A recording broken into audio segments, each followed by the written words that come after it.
Hi everyone, welcome back to my channel. My name is Maggie. Today I'm going to be sharing with you my February budget. So I like to start with my planner. So I use a golden coil planner. I get asked about this sometimes. And one of my favorite things, it is a little bit expensive, but you get to customize all the layouts. So I buy mine during Black Friday when they do, it's usually like a 10 or 15% off sale.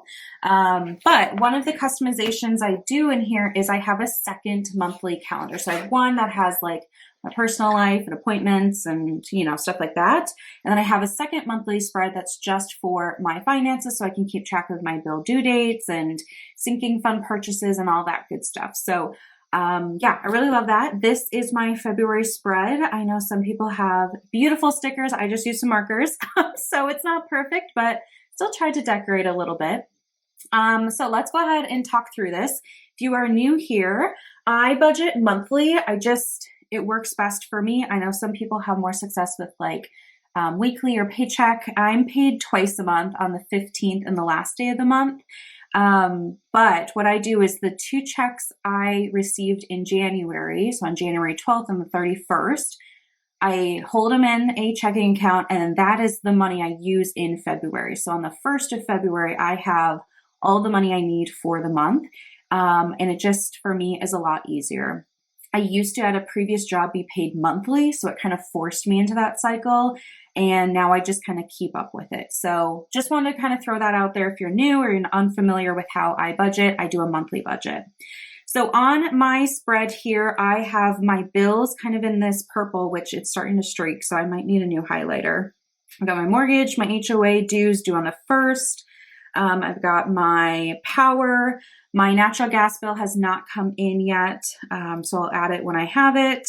I've got some subscriptions. We have Netflix and Spotify, iTunes, my car insurance, HBO Max, and then my other insurance, my homeowners and umbrella policy. So yeah, those are kind of all on here. The big news for February is we are going to New York City, which I'm really looking forward to.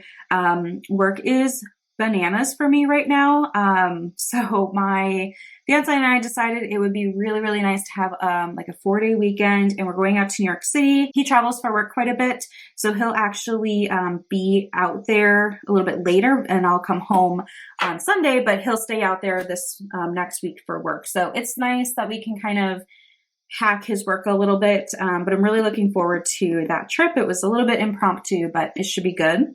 And then the only other sinking fund purchase that I have planned, so I should say this will come out of my vacation fund, is we have a Chewy order. I need to look online how much that should be.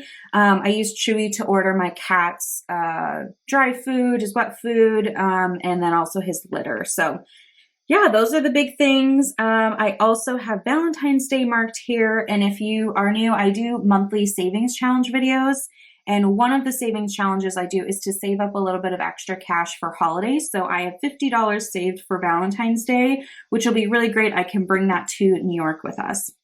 So that is what my month is looking like. Let's go ahead and actually dive into all my numbers and that fun stuff. So this is the sheet I use. I do all of this on a spreadsheet first, but I really enjoy like writing and putting pen to paper. So as I mentioned before, I have all of the money I need from my paychecks for the 1st, and I only ever budget off of my salary. And then if I earn other income throughout the month, that's fantastic. And I allocate it as it comes in, but I don't bank on anything else other than my paychecks. So the income for the month, we're working with $4,587.26. And I'm a zero-based budgeter, so all of this will be allocated. I also budget to the penny. I know a lot of people round to the dollar, but I just prefer going to the penny. So the first section here is the expense section. So we're going to run through this. My mortgage is $1,017. I own a townhome. And then my HOA dues to kind of maintain all the property, the community areas. This also includes, we have our cable and internet in a group rate because there's like, I don't know, 80 to 100 townhomes in my neighborhood. So we're all on a group rate, and that's in the HOA dues. Like, it's a good deal. So anyway, I pay $312, goodness, $1.46 for my HOA dues. It also includes snow removal, which we finally have snow. So that's being, nice to have everything like shoveled for me.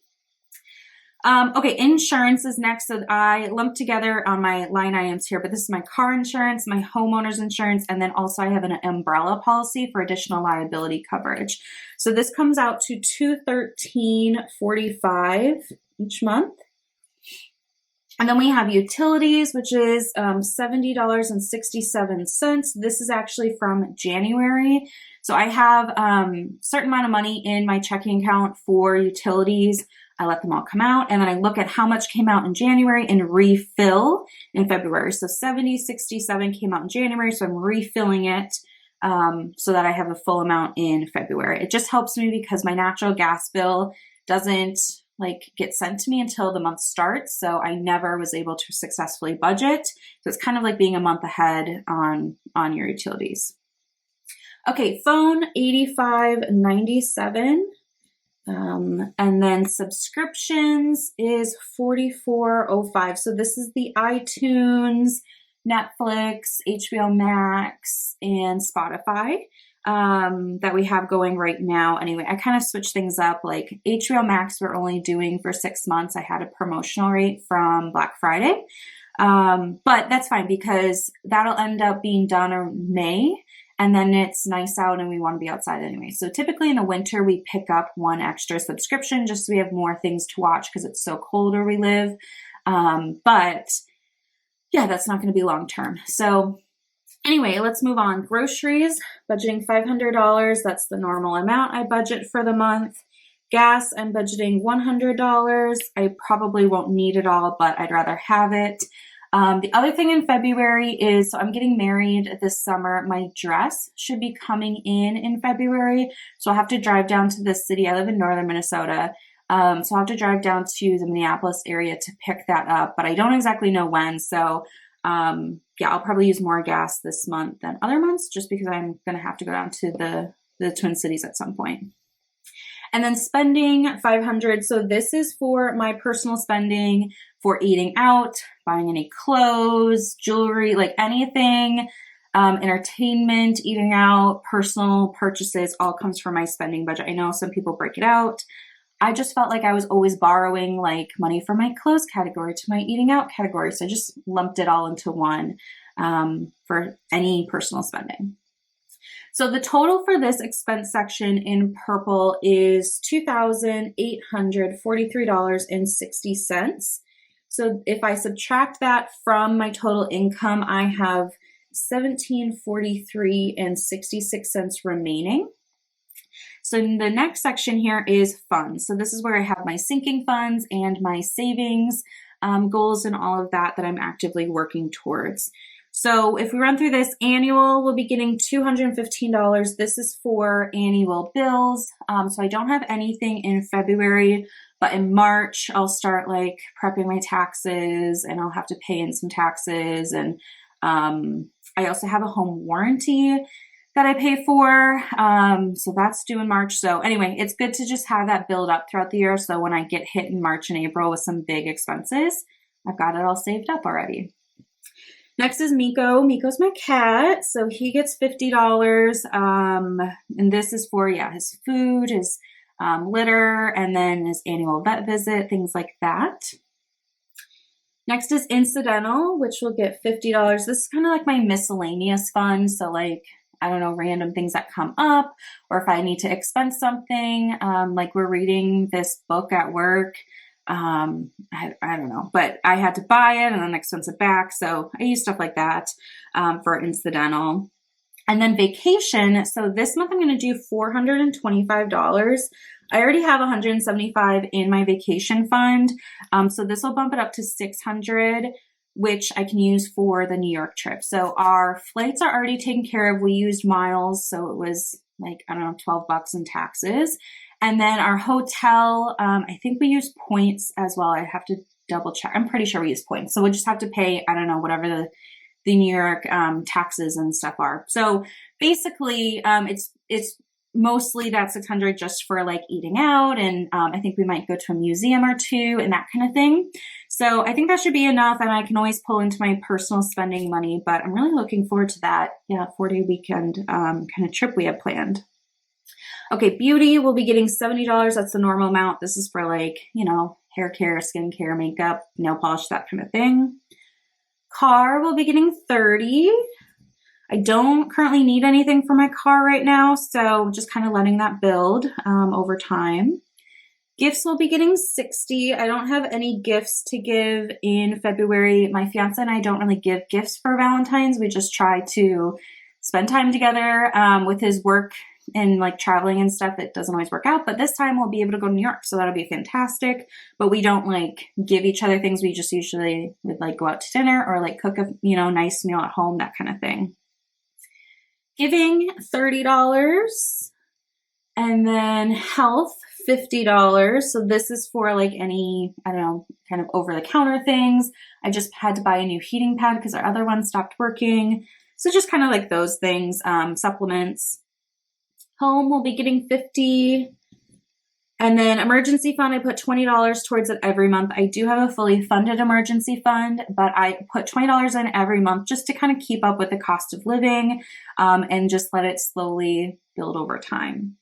And then all of the extra money that I can put after I've paid my expenses and funds goes towards my wedding. So this month we're budgeting $513.66 towards the wedding, though I hope to be able to put more than that. So like if I'm under budget on gas or groceries or things like that, I can then put more there. So the total for my fund section equals $1,563.66, which leaves me with $180. Ooh, that's a bad 8. And then that comes down to my cash flow section. So this is for any like one-time purchases that come up, but also for my savings challenges. So I'm going to pull $140 out in cash for my savings challenges, and then leave $40 in the bank for digital savings challenges for my Roll With It challenge. So if you haven't seen any of my savings challenge videos, I will put up in the cards and link down below my January video if you want to check it out. I've really enjoyed doing them. It helps me save for, future expenses and things like that. And I've just really enjoyed it. So this is where that last 180 went, which brings me down to 0 for my zero-based budget. So that is the budget. Every cent that is coming in has a purpose and a job. And zero-based budgeting has just really been an awesome way for me to manage and make sure I have everything covered. That is the budget for February. I hope you enjoyed. Let me know what you have coming up for February. Do you have any special plans for Valentine's Day or any other, fun things coming up? I'd love to hear about it down below in the comments section. And so that's all I have. Thank you so much for watching, and I'll see you in the next one. Bye.